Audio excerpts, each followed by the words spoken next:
గత కొంతకాలంగా కామెడీ కథాంశాలను ఎంచుకుంటూ విజయాలు అందుకుంటున్న కథానాయకుడు శ్రీవిష్ణు. ఇప్పుడు అదే కోవలో మరో వినోదాత్మక కథాంశాన్ని ఎంచుకుని ఈ యువ కథానాయకుడు నటించిన చిత్రం విష్ణు విన్యాసం. ఎటువంటి బజ్ లేకుండా విడుదలైన విష్ణు విన్యాసం లో కామెడీ ప్రేక్షకులను ఎంటర్టైన్ చేసిందా? శ్రీవిష్ణుకు మరో విజయం దక్కిందా లేదా అనేది రివ్యూలో తెలుసుకుందాం. జూనియర్ లెక్చరర్గా పనిచేసే విష్ణుకు శ్రీవిష్ణు వాస్తు, న్యూమరాలజీ, జాతకాలపై నమ్మకం ఎక్కువ. తాను ఏ పనిచేసినా వీటికి అనుగుణంగా వాటిని తప్పకుండా ఫాలో అవుతుంటాడు. ఇందువల్లే విష్ణుకు వయసు దాటిపోయినా పెళ్లి కూడా అవ్వదు. ఇక తన కాలేజీలోనే పనిచేసే లెక్చర్ మనీషా, నయన సారిక కింద జూనియర్ లెక్చరర్గా విష్ణు పనిచేయాల్సి ఉంది. ఇక మనీషాది కూడా ఓ విచిత్రమైన సమస్య. అందువల్లే ఆమెను పెళ్లి చేసుకోవడానికి ఎవరూ ముందుకు రారు. తొలిచూపులోనే విష్ణును ప్రేమిస్తుంది. ఇద్దరి జాతకాలు కలుస్తాయని విష్ణు నమ్ముకున్న సిద్ధాంతి చెప్పడంతో ఆమె ప్రేమను అంగీకరిస్తాడు.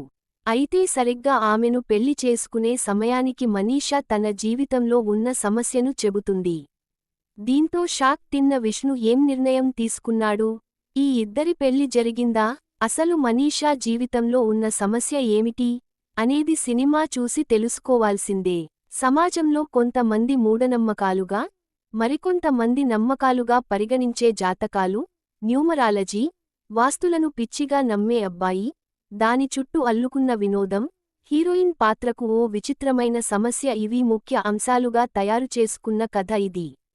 కథలో కొత్తదనం ఏమీ లేకపోయినా హీరోయిన్ పాత్రను తీర్చిదిద్దిన విధానంలో కాసింత వైవిధ్యత ఉంటుంది. తొలిభాగం సరదాగా శ్రీవిష్ణు సినిమాల తరహాలోనే వన్లైన్ పంచ్లతో సాగిపోతుంది. కాకపోతే ప్రథమార్థం అంతా ఊహలకు తగ్గట్టే సాగిపోతుంది. హీరోయిన్ మధ్య వచ్చే సన్నివేశాలు అక్కడక్కడ నవ్విస్తాయి. కథానాయిక జీవితంలోని అసలు ట్విస్ట్ తెలిసిన తరువాత కథపై ఆసక్తి పెరుగుతుంది. అయితే ఆ ఇంట్రెస్ట్ను సన్నివేశాల్లో ఆద్యంతం చూపించలేకపోయారు దర్శకుడు. ముఖ్యంగా కథలో ట్విస్ట్ తెలిసిపోయిన తరువాత కథనం నడిపించడంలో దర్శకుడు తడబడ్డాడు. అయితే కొన్ని సన్నివేశాల్లో శ్రీవిష్ణు తన మార్క్తో నవ్వులు పూయించాడు. ముద్దు ఎపిసోడ్తో పాటు జయం లోని వీరి గుమ్మడి పండు పాటతో శ్రీవిష్ణు హీరోయిన్తో చేసే వినోదం ఆడియన్స్ను కడుపుబ్బా నవ్విస్తుంది. అయితే ఇంటర్వెల్కు ముందు కథానాయిక జీవితంలోని సమస్యను రివీల్ చేయడంతో సెకండాఫ్లో ఆడియన్స్ ఊహలకు తగ్గట్టే కథనం ఉంటుంది. అయితే సెకండాఫ్లో కూడా దర్శకుడు ఎంటర్టైన్మెంట్నే నమ్ముకుని ముందుకు వెళ్లినా ఆ సీన్స్ తేలిపోయాయి. హీరోయిన్కు సమస్య ఉన్నా హీరో ఎందుకు పెళ్లి చేసుకోవాలని అనుకుంటాడు? అందుకు కారణమేమిటి అని వివరించే సన్నివేశాలను ఎమోషనల్గా తెరకెక్కించినా అవి అంతగా పండలేదు. అయితే పెళ్లి చూపుల ఎపిసోడ్, పెళ్లి చుట్టూ అల్లుకున్న వినోదం ప్రేక్షకులకు టైం పాస్ సన్నివేశాలుగా ఉంటాయి. ముఖ్యంగా సెకండాఫ్ బోరింగ్గా, సినిమాటిక్గా అనిపిస్తుంది. పతాక సన్నివేశాలు కూడా అంతగా ఆకట్టుకోవు. ఈ చిత్రంలో శ్రీవిష్ణుది వన్ మ్యాన్ షో. ఆయన విచిత్రమైన డైలాగ్ డెలివరీ, కామెడీ టైమింగ్తో ప్రేక్షకులను నవ్వించాడు. ఈ సినిమాను తన భుజస్కంధాలపై మోసే ప్రయత్నం చేశాడు. అయితే ఆద్యంతం అది కుదరలేదు. మనీషాగా నయన సారి పాత్ర కొత్తగా ఉంది.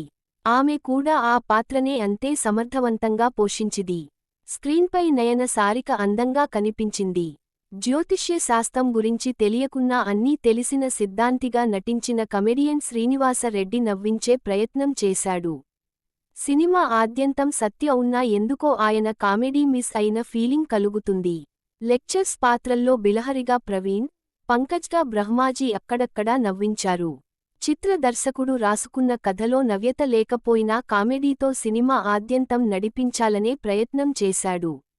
అయితే కొన్ని చోట్ల మాత్రం సక్సెస్ అయినా, కంటెంట్ లేకుండా సినిమాను కేవలం వినోదంతోనే విజయ తీరాలకు చేర్చడం అత్యాశే అవుతుంది. కొత్తదనం లేని కథతో ఊహలకు అందే సన్నివేశాలతో, అక్కడక్కడా నవ్వించే ఎంటర్టైన్మెంట్తో విష్ణు విన్యాసం ప్రేక్షకులను పూర్తిస్థాయిలో ఆకట్టుకోవడంలో విఫలమైంది.